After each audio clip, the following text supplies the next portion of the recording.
worth saying if it's already said. Even if it all goes over your head, believe it if you want to. So keep your eyes on the road and your head in the stars. Find a way down the rabbit hole just a little while longer. You can change anything if you want to. Sing it like ooh, if you want to. Sing it like ooh, if you want to.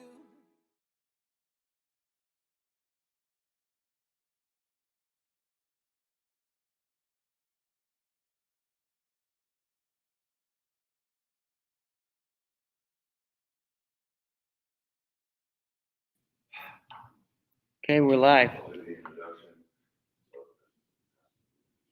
Okay, sounds good. Just let's talk and say what this panel is about, and then we'll move on. Check. Sounds like we're good. We're good.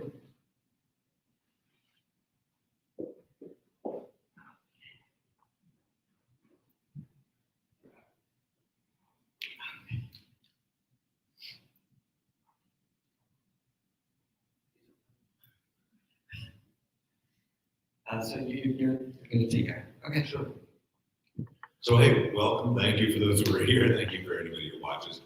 My name is Jameson Selly. I lead games and marketing at a company called Games Network in Los Angeles, and I'm interested in all things that have to do with real money and competitive gaming, where people are putting skill, money, or anything else they value up against each other in contests to see who wins. It's kind of a fascinating evolution games and sort of driving our industry forward. So we're talking about AI, artificial intelligence on this panel. I'll introduce that really quickly, some of the things that fascinate me about where AI intersects with our industry. In 1997, as we call it, IBM, with their chess master AI, Deep Blue, beat international grandmaster Garry Kasparov. That was sort of a landmark event at the time, something that people said could never happen. In 2016, Google's DeepMind project led to AlphaGo, an AI that beat Lee Sedol, who was a ninth gen Go player, one of the top ranked players in the world. People said that could never happen. But at the time, people were still saying, unlike chess or Go, poker is a very different experience because poker involves imperfect knowledge. Unlike chess or Go, where the entire board is visible to both players, poker is not. The cards are masked. So the thought was that that is still the realm of humans. The AI can't bluff, it can't read another person. So they managed things to us. And in 2015, they actually held a competition at the Rivers Casino in Pittsburgh, where 4 poker pros, including Doug Polk, who was at the time the top ranked player in the world, faced off with an AI called Claudio. They played 20,000 hands over 13 days and did all kinds of masking to avoid data errors just for luck. And the pros won convincingly. So they thought, okay, humans are going to remain in control of poker. And then in 2017, they tried again, and this time 4 pros played against Claudio's successor, Libratis, over a 20-day, 11-hour-a-day tournament. The program taught itself to play by playing itself and playing other AIs, and then replaying the patterns it noticed in the existing players during the night. It didn't try to play that human. It played very different. It played incredibly aggressively and spiky. It did things like, raise $19,000 on a $70 pot. Things that no human player would ever do. And it crushed them, completely crushed them. And that has remained so since that point. Poker is now in the province of the AI. In 2019, OpenAI 5 beat the Dota 2 world champions. And that was pretty much that. There is now currently no game, esports or otherwise, that the AI cannot best human players. At least with no rules. So we're kind of curious what that means. AI has been woven into the fabric of casino and esports industry. So what's the meaning? And with this esteemed panel, the first thing I'd like to do is ask them both to introduce themselves really quickly, and then to answer this simple question so we're all on the same page. And that is, there's all kinds of people talking about AI this and AI this. What does it actually mean? What is AI? Hi, thanks, Jameson, for that introduction and the brief history of artificial intelligence. I decided to create this panel because I thought it's vital to the future of the video gaming world as well as the casino world. And I'll just introduce myself. If those of you out there don't know, my name is Ari Fox, and I'm the producer of the Casino Esports Conference, the brainchild behind the event, and these crazy panels and questions that we come up with, because they are really good, challenging questions. I'm trying to, when I come up with these questions, when I come up with these panels, it's to push the envelope. It's to say, we need to move in this direction technologically, because as technology becomes much more of everyday parts of our world, and what I've seen since I was a little child to now, it's all the time. And how do we live with that? How do we utilize that for our best interests moving forward? So that's my sort of place and reason why I wanted to do AI in this panel. Hi, everybody. I'm Louis Alfieri with Ravensun Creative. We're an experiential design consulting firm working all over the world on a variety of large-scale mixed-use installations and creative opportunities.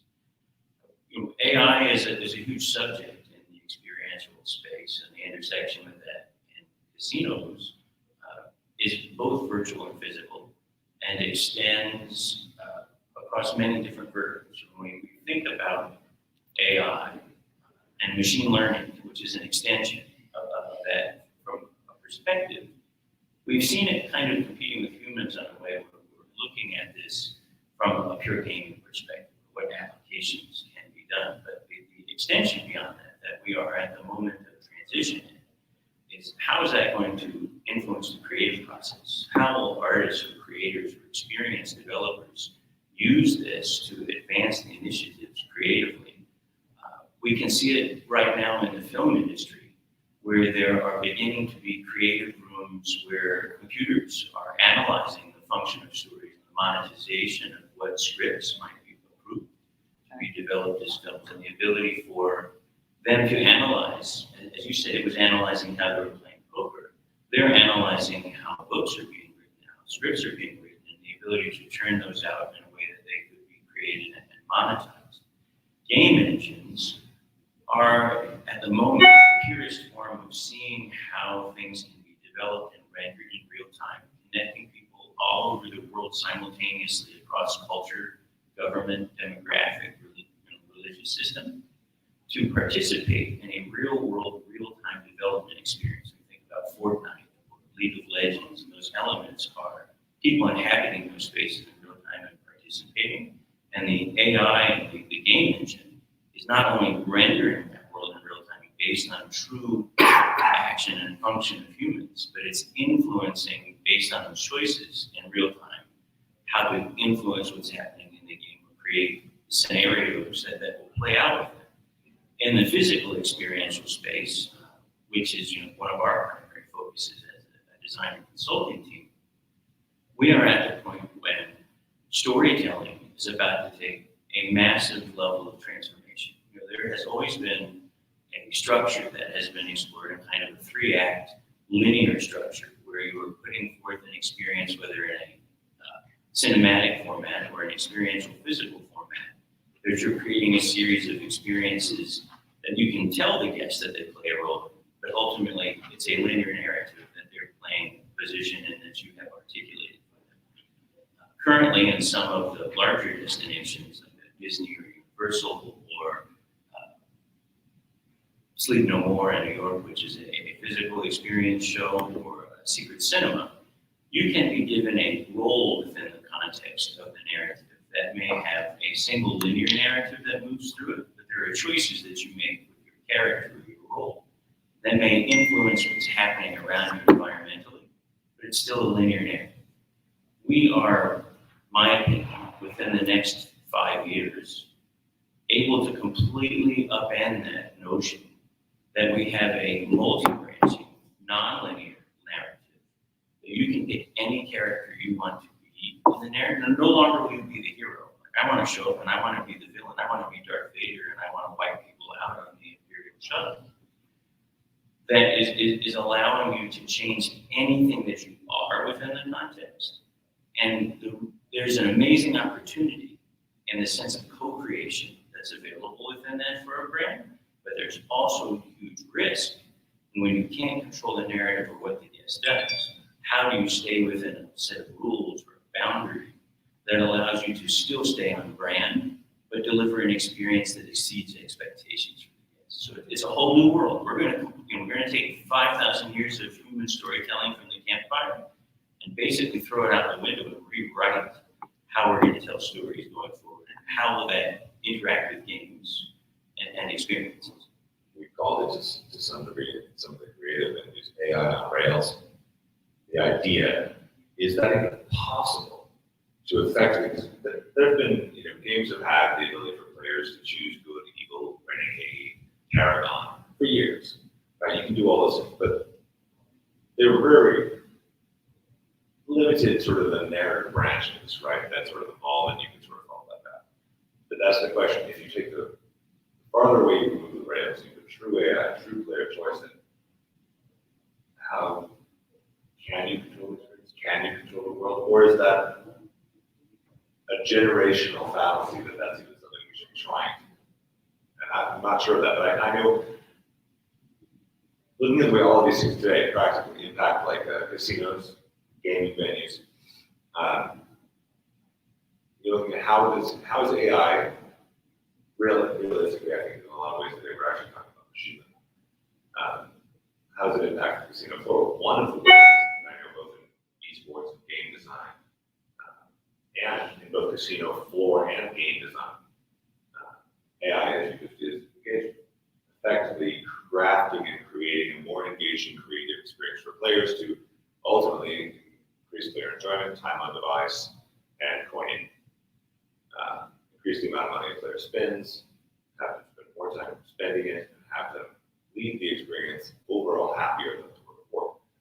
And they're using AI to do that, to study that. And I think that's kind of a fascinating element of how AI can impact game design. What do you think about how have you used AI to impact game design in that way? Well, I think it's a number of factors that you're looking at. One of those is data acquisition.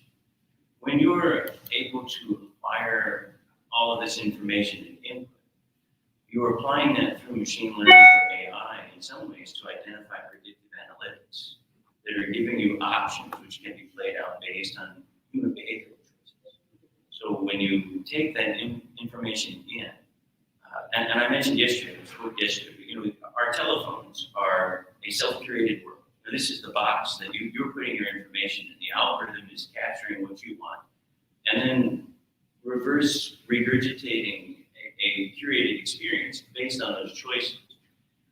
That gives you a level of personalization that was not available before. But it also, in some ways, is limiting because now it's making a choice based on assumed behavior. Which creates lots of other problems in regards to human behavior, Correct. as we see with the divide of the country in general. Correct. Well, but I mean, I think Facebook's an interesting example of looking at something that maybe was created agnostically, but based on the function of the algorithm, has outcomes we didn't anticipate. And so in the notion of the casino floor, on a very functional level, flow dynamics is an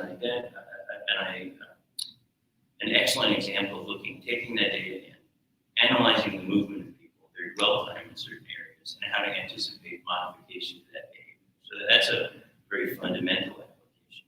But when we think about how to enhance the experience from an engagement standpoint, you have the ability from this customization and analyzation of data or building up the data with your interaction with the environment, infinite space, or your choices before you arrived. And after you left, to tailor that experience for future opportunity. So you have an ability to build a relationship with someone that's customizable, personalizable, that was never available before at that level of depth and interpretation. Raises some interesting points. When we talk about you mentioned that a lot of this being driven by just the sheer amount of data we collect. And as the data sets have some interesting challenges because we are the ones who define the data sets. There's all kinds of interesting questions that the people defining the data sets can intentionally or unintentionally impact the results. You know, one of the things that we see when we pull down all the data from the game, what game is more popular on the floor, we see what happened. And everything in that AI quotient is, okay, I'm going to use what happened to drive the changes I made. But things that are not included in the data set, such as this game that appeals to a 55-year older set was set too close to a loud, rowdy bar that spun to a sports betting standard last month and has decreased the entrance rate into that area of the slot floor by 55 and older by 20%. AI will not know that. AI won't know that the air conditioning is broken. So it's freezing right there. Or that the rug smells, right? Yeah. But those things cause interesting challenges because that effectively maladapts the data set because the AI is not aligned to factors that are impacting performance, but it's making decisions based on what it can see. Right? So I think there's sort of challenges to that. How do we create a perfect data set? You know, I understand what you're saying, but in regard to the panel, in regards to the AI that we're discussing, I think there's already AI being used. Bookies are using AI at the moment, and there are companies coming out in regards to the wagering side of esports, wagering side of sports, and the AI is determining now what the odds should be.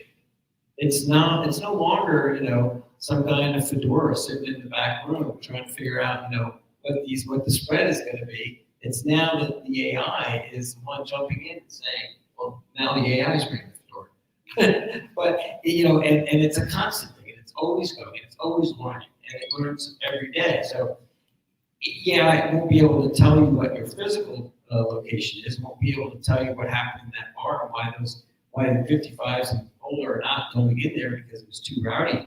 But that's stuff that's left up to the the humans to figure out. Because there's still, if you're going to talk about a brick and mortar location, you have to make sure that, where it's still hospitality, it's going to be hospitality. However, as we move through toward forward motion, regarding the AI, and particularly why I felt it was important to talk about this, was you brought up the whole thing about the Go and in China, and we're moving into, or at least the casinos are moving into esports and video games, and they're looking at that. And the model for the casinos at the moment is not something where they want to play with any game that's really skilled, purely skilled, because they feel that if they have purely skilled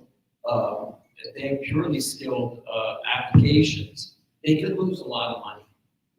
But if they set up an AI program like a Google Mind that did beat the best player of Go in China, 3 times out of 4, I think, they have the house advantage. Now we're talking a whole other ballgame, because now the best player of Street Fighter that wants to play against the computer, or the best player of Smash, can't beat it. So now then you have the gamer's psychology of that's the endorphin that they're pulling in. It's like when someone pulls a slot lever, the endorphins are, I'm going to win, I might win. They get that high. A gamer's the same way, they want to win. A gamer wants to win, but you're talking about a slightly different situation. We deal with all kinds of ways to do that. The reality is, sorry about AlphaGo. Today, the best team players in the world cannot beat the AI. Period. Today, the best Dota teams in the world cannot beat the AI at all. They have no chance. No human player can do it. No team of human players can do it. Where there have been actually fascinating implications in poker and in actually chess was where not the most skilled players, but where semi-pro players partnered with AI. And the situations where an AI partnering with semi-pro players actually beat both the pros and the AI. Fascinating. But I think this is the thing, when we're talking about, you're not going to create a game of skill where it's impossible to win because it's not a game of skill. That's just a blender. We have talked about things where you could set AI playing at set skill levels. But even then, if I know I can be level 5, I will always be level 5. So there's all kinds of questions. But the question is, the casino wants to keep the player playing, correct? So if you let them, it's not just about that. It's also success. about that. It's not about that. The sheer monetization, this has to be a factor. You're not going to keep playing if there is no chance for you to win. You need to get to the top level. Well, But you have to be able to get to a level. And if literally they're like, sorry, no human player can get past level 1, you're not starting. Right. So how do you design? I think you have to look at it in a number of intersection points. There's the gaming aspect, and then there's the physical destination aspect, and there's the customer journey aspect. And the AI can be applied to machine learning in different ways across those verticals. And in all cases, I would identify, at least as it stands at the moment, like statistics, the input that you control the data with, or how you ask the question, or the parameters you set forth with it. As humans interpret that data, we're going to interpret it in different ways, in the way they see it, the way they want it. There is, as of yet, not an application where AI interprets its own data and can arrive at different conclusions. Now, that may come along in a not very long period of time, but at the moment, all data and these acquisitions and these functions are limited to how they're being interpreted. And just like any statistic, we'll say climate change is an example, people want to argue over how they interpret the data. And so that's an influencing feature. I would emphasize, particularly in the notion of gaming different than building these destinations. In some ways, you're going to have to create what we would call zones of permission, where you're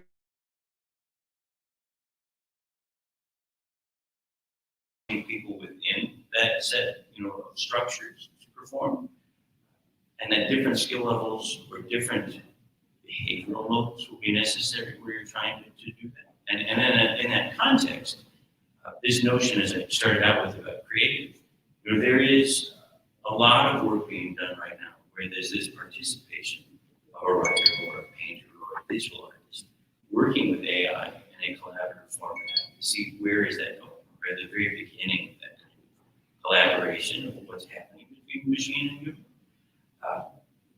And it's, I would call it kind of a hybrid of human enhancement, if you will. And, I know we've been talking about Star Trek, remember Khan and all that stuff, but, we're at that moment when this opportunity of a world that's being influenced by these components is becoming no longer science fiction, but truly a hypothetical possibility.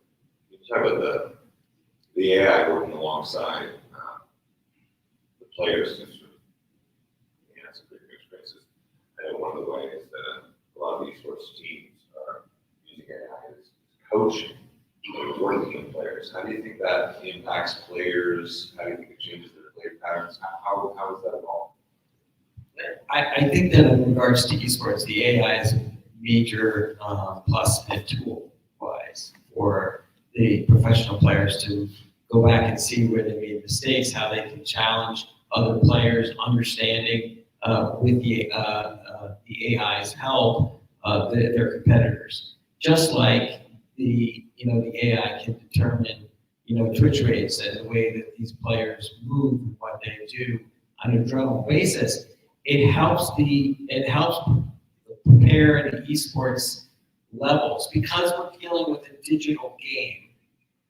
It helps the esport levels design a more competitive landscape because you can, now there's nothing they can't really hide anything unless it's been played in a prior game or a prior match. And so any player can hide their best moves for the next match and not let that AI pick up on it. But if they've been playing over a long period of time and it's been tracked with AI, then there's going to be a very difficult opportunity for them to cheat or to go outside those parameters, and their challenger not know where they're going to go, where their move is going to be. It's actually, on one side, it sounds like, when boxers train, they'll be a training partner, mimics the style of the person they're going to fight. Exactly. So they can work on those particular styles. On the other side, you talked about effectively tracking player behavior over time to set known parameters for that player, because that starts to bring us into the realm of cheating, fraud. How does AI, both in the casino world, but also in esports, is a big issue that's talked about a lot with esports, is esports betting and setting the odds. And then, of course, how do you detect match fixing? How do you detect fraud? All these questions when you're getting into a total new world.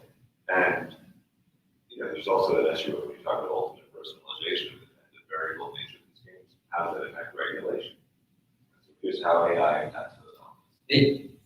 From the esports perspective, I'm involved in another company called ProLeague.gg. It is and our CTO was on the prior panel here.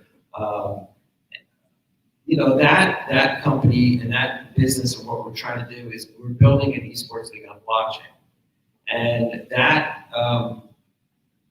the idea of the structure of how we're doing that is we're trying to say, well, if you become a member and you want to play in this league as an amateur, we're going to play test you. You play 10 matches before we even rank you. And once we understand, and we're going to be using the AI and the AI tracking to make sure that we understand where that player falls. Are they a beginner? Are they intermediary? Are they advanced? And now you can always trick the AI. You can always do that, but if you're stuck in that zone before you actually can go and have a real challenge where you can earn money or something like that, you're going to get stuck there until the AI determines what level that it's going to place you at, whether that's in the beginner, intermediary, or advanced. So I think there's, we can always outsmart the AI. It's not a full opportunity for any, I think, by any means, but as he said, it's a build up to a much more robust type of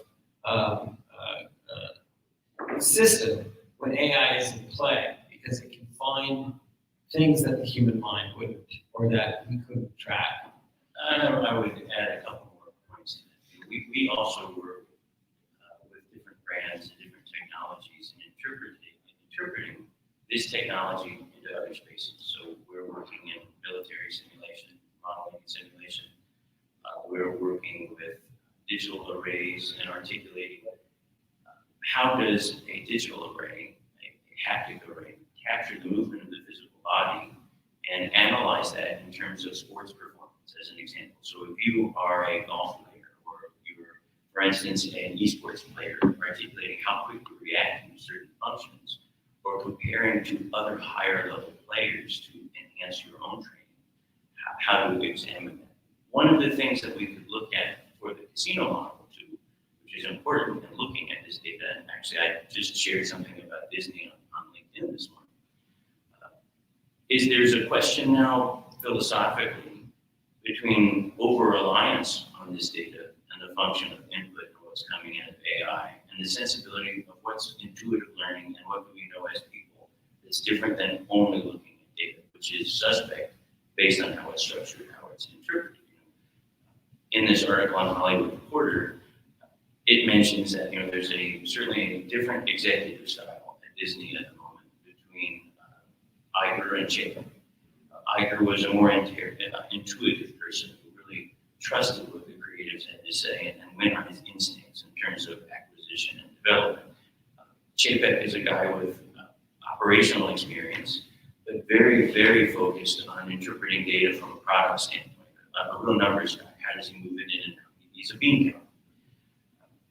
In the same case, when we look at the executive groups that are running the casinos or the legislators or the regulators, these types of same issues in terms of how are you going to structure and interpret data, or the use of AI or applying it even in their analysis of functions, is going to influence the outcome of things to come. Because the people who are instinctive or intuitive are going to go one direction, the people who listen to the data are going to go another. And how do we build a bridge between them to move forward on any of these particular topics? Because it's going to be a source of tension or conflict in some ways. Yeah, I can see. There's so many different aspects where they both come into play, both on the creative side and on the monitoring side. You know, the idea has been that on the regulatory side, the data is going to play an incredible impact because ultimately they're tracking numbers. You can claim all kinds of things, but at the end of the day, what do the numbers actually say? This idea that we have today, like, hey, you're going to sit down at a slot machine and you're going to experience something entirely personal to you that's designed completely to engage with literally going to change the experience of volatility, everything. And everything I just said would terrify a regulator, right? Because how do you regulate that? How do you regulate something that is universally individual, right?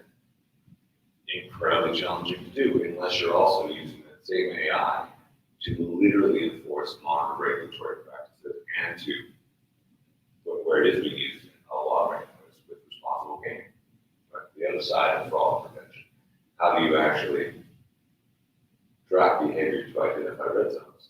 Is there something wrong? Is there a problem here? Or something that's too much of these sports? I think that intersection between creativity and pure data, that is a interesting conflict.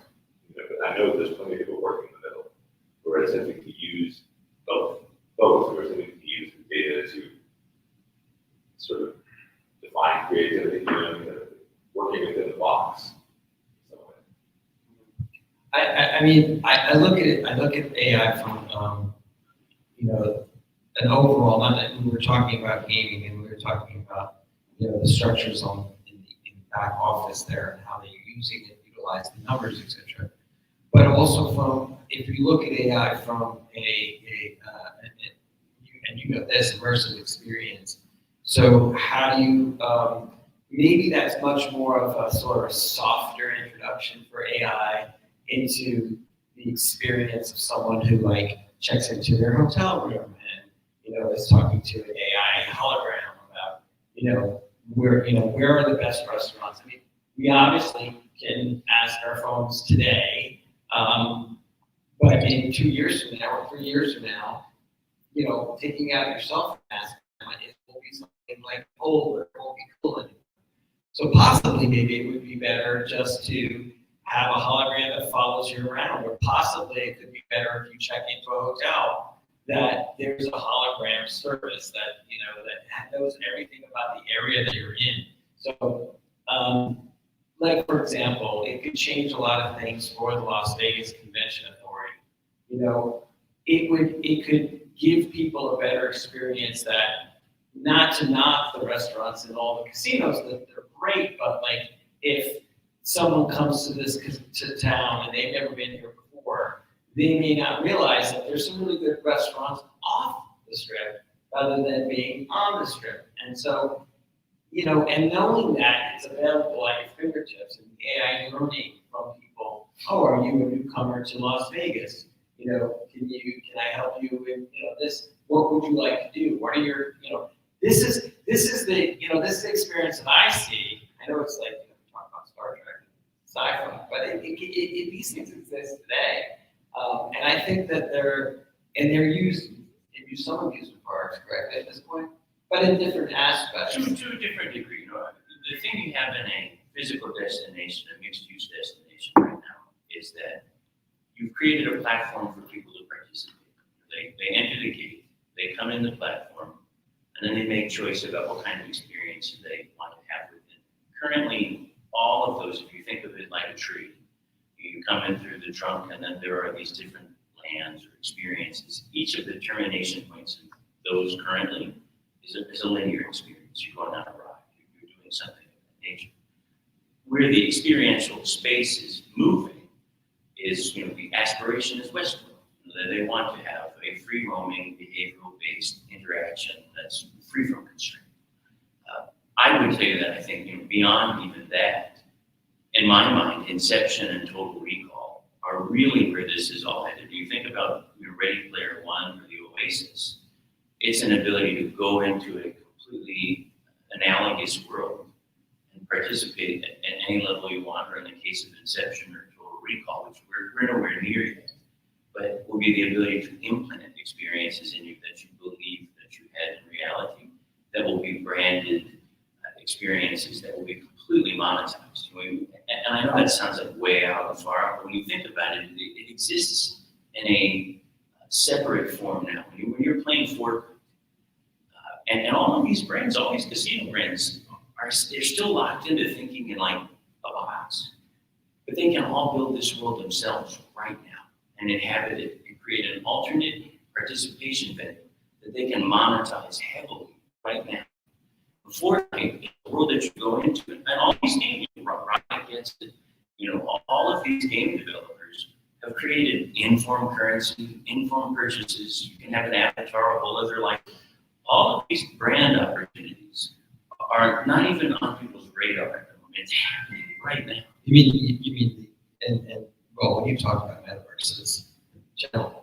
Well, that's the larger picture of what that is potentially to lead to. But my point is, when you think about Caesars right now, as an example, where the will win, they can build all of their resorts online as a virtual world right now with in-game entertainment, in-game avatars, in-game loyalty programs, gaming right now for everybody in the world to engage in and monetize right now. Like tomorrow, they could open this online now. Yeah.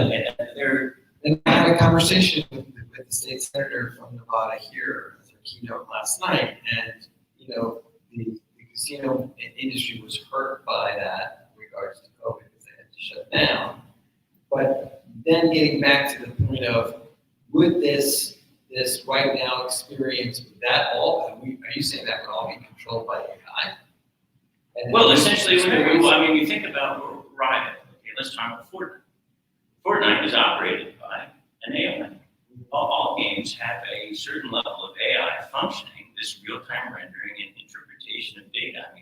All of these characters playing in League of Legends and Fortnite and World of Warcraft are feeding into a system that AI is interpreting and then sending that information to all these other people around the world playing virtually in real time so that it looks real, it functions real, these choices are memorized. So you're saying that for like the same AI that will give you information in Facebook or whatever from a textual point of view, the game is giving it to the gamer from the game point of view or the gamer's point of view.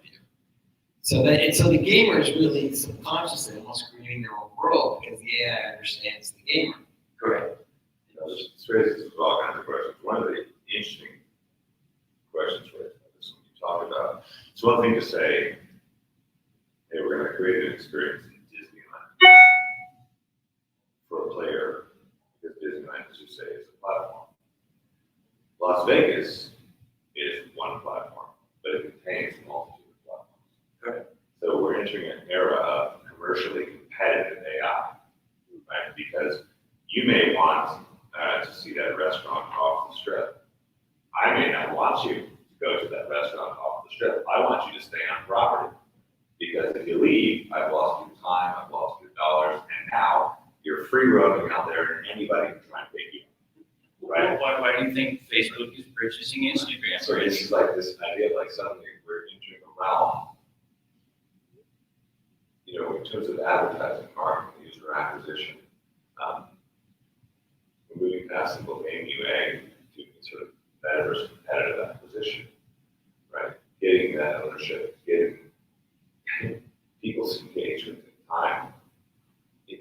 I think that's going to be sort of an unbelievably competitive arena when we actually unleash AI hasn't been done that much, but it's starting to be done now. The sort of marketing engagement, player promotion. Famous place where skilled players can manipulate casinos because the marketing teams are often not in perfect sync with financing a game on. So a very educated player can figure out how to manipulate marketing promos to increase their odds. It's not going to work against AI. I think it creates a fascinating new competitive sphere, both on sort of pure creative environment, but also all of the monetization aspects that go along with it. You know, where that's just a different side of creativity. You know, how do you impact the entire experience? And then I would add to that cybersecurity. You know, when you think about the nature of these competitive systems, then, because so much is at stake from a brand and monetization standpoint, how is AI-based cybersecurity going to either protect that environment, that ecosystem, whereas how is it going to launch an attack against an adversarial ecosystem? I mean, look what happened to Facebook last week, which you mentioned, right? Exactly. You know, I think that's, I mean, to some degree, that's the arms race we have always, right? Protection against that. But I do think the usage of AI, once we move past the realm of AI being used internally to create experiences, to create engagement, to monitor fraud, to coach players, to look for problem gambling, to begin to compete against the AI of my next door neighbor, that's a whole different world. Because what does that mean in terms of competition? If you're the regulator, when does my competition become an attack? Right? What are the defined boundaries of those? Because there aren't really any, because the law isn't there yet. But I think that raises all kinds of moral, ethical, cybersecurity questions. That's a dominant element of the discussion. Well, some of those ethical issues have gone unchecked with AI in regard to Facebook, like you just said. So, you know, and the government has to play catch up to it because, you know, then they bring in Mark Zuckerberg and, you know, he's talking to senators and, you know, they don't even understand the entire algorithm in the first place or the AI mind at all and how it's operating. So there's a massive learning curve, you know, when you start introducing AI to different platforms and the AI is competing against one another, does cross over these moral boundaries, does have this problem with regulators and regulation, but maybe you create an AI that's a regulator. Well, you think about it in Tron, they refer to that. There's like Clue, which is the framework, which is analyzing the function of that, or more abstracting of the matrix. You know, when you think about what Agent Smith or whatever. But it's real. You know, we are, you know, as I mentioned earlier about storytelling. You know, we're at this amazing opportunity. You know, I mean, I talk about experiential entertainment. And this notion of this technology. We fly into a city, Rome or Athens, and all of history is before us. You think everything that human beings, when you fly over that city, every one of those light bulbs has been put in by a hand. We're at this moment in time when we're going to change that. It might not be people anymore. And we also have an amazing opportunity with this to recreate everything. It's the greatest single economic opportunity that's ever been before in humanity. Like, we can save the environment, we can put everybody to work, we can rebuild all this stuff in a way that we never had the chance to before. And it's chaos breeds opportunity. Exactly. And I think it's a huge opportunity for all of us. I totally 100% agree there. But you know, as you know, I almost feel I'm sitting in the middle here, and you're talking about the issues of moral responsibility, and you're talking about all the brightness of that the future is going to bring. But in between, there's always the darkness and the evil that, you know, will rear its ugly head. And you know, when the internet first came out, people didn't trust it. It was a problem. And now we all trust it, and everyone buys, you know, all of their stuff from Amazon, etc. And the question there is, you know, and it has its good purposes, and it has its great uses, and you can find out anything you want to find out, you know, by just Googling it. And we have the world at our fingertips when it comes to information. But at the same time, it's created, as I mentioned and touched on briefly, political divide. It's created, issues in regards to human behavior. So when you're talking about a brave new world in regard to how we can, maybe, create a better world environmentally, and that's all great things, and they are going to happen. I believe that. But again, there are those that can manipulate the system, and the Russians. When you think about it, without question. So we have an inverse problem from previous people when you think about it. So in the Middle Ages, the Dark Ages, knowledge was controlled by a very select few people that could write the books or in the churches, and they would distribute that everywhere. And you think about it, when you were in the Middle Ages, if you were fat, that was a sign of wealth acquisition. Where we stand today is the exact opposite. If we use those two examples, that information, all of human recorded history is available on the phone now. You don't know who to trust. Well, what information is real? Well, what is accurate? Those people that can disseminate information are the ones that have the power now. And now when you look at people on the street, people who are extremely healthy are indicating that they have time and choice in their schedule to exercise. They have that, they're not surviving now.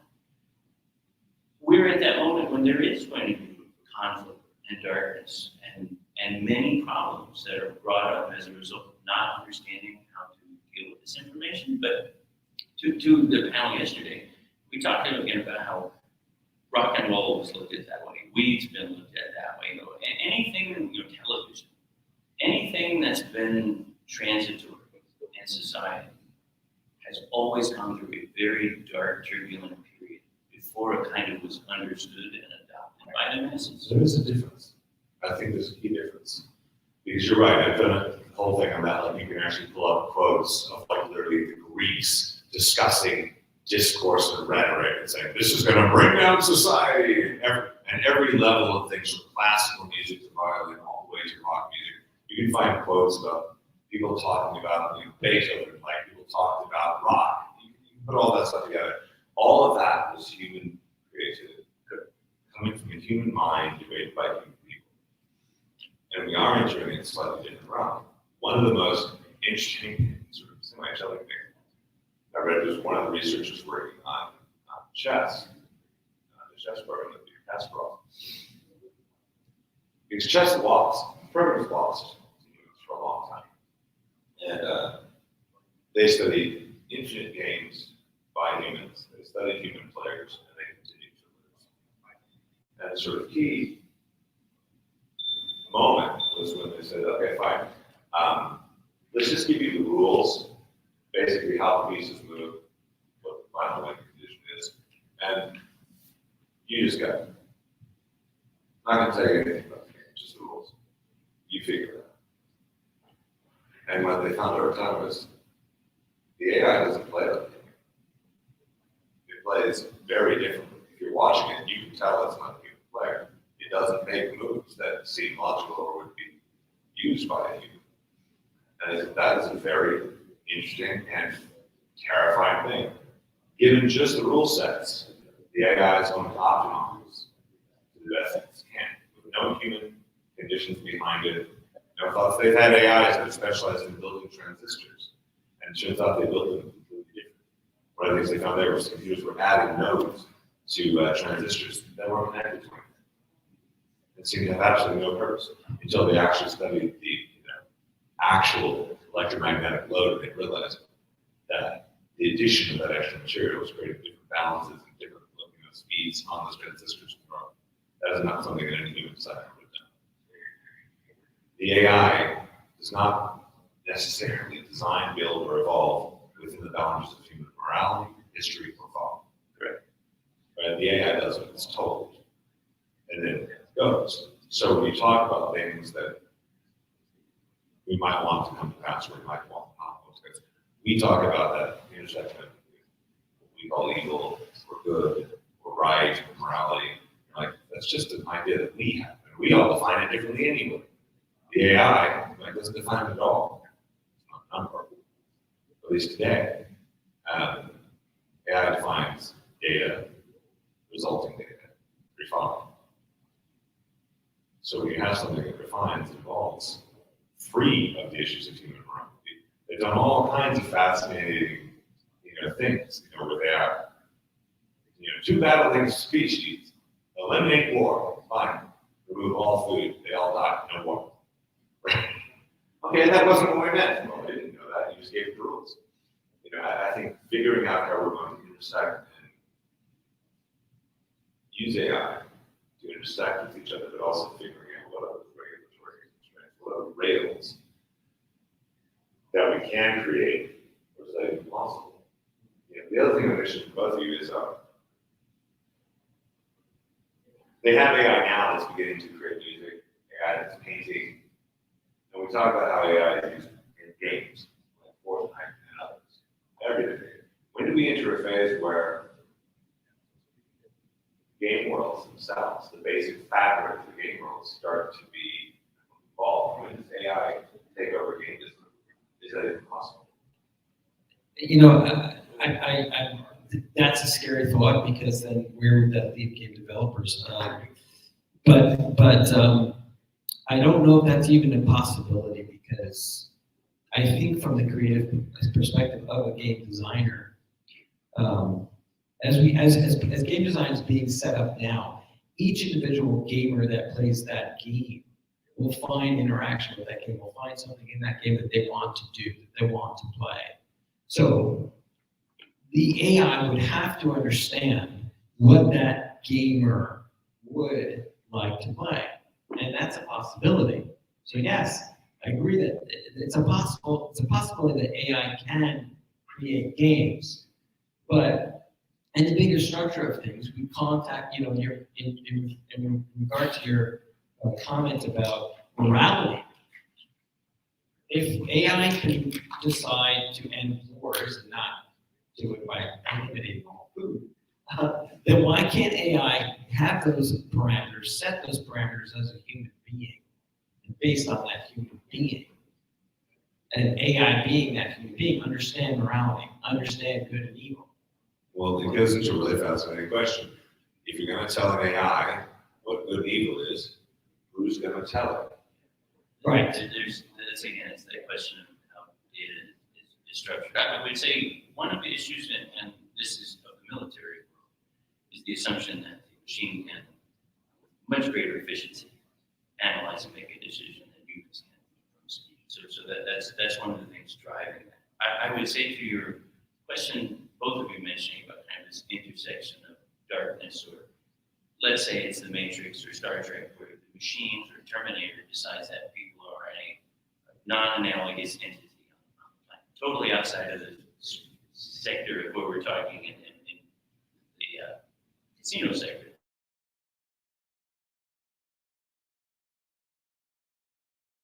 We don't understand the organic world. A machine is a construct that we've done now. It's mathematical, if you will. Before us, around us, is all this organic material. That, to me, is the counterpoint to the machine. We don't understand the development of life and how it follows this DNA blueprint to become what it is, a seed to a tree, as an example. It is my opinion that a greater understanding of that will be what gives us an ability to coexist with the machines on an equal level. Because it's something we have no understanding of, that the machine is not going to interpret, or won't have an ability to replicate this as we understand it. And that will be the thing, if we come to an understanding of it, will give us equity. I know that's really abstract. Yeah, I want to continue this conversation, but we have to really close it up. And we've covered a lot, from the highest levels of 100,000 feet to the casinos in general. But it's a fascinating subject, and I probably could talk all day about it. But we do have to end it. And I appreciate both of you taking the time to come, and everybody out there in the internet land watching online. Thank you for having us, and we'll have our next panel soon. Take care. Thanks.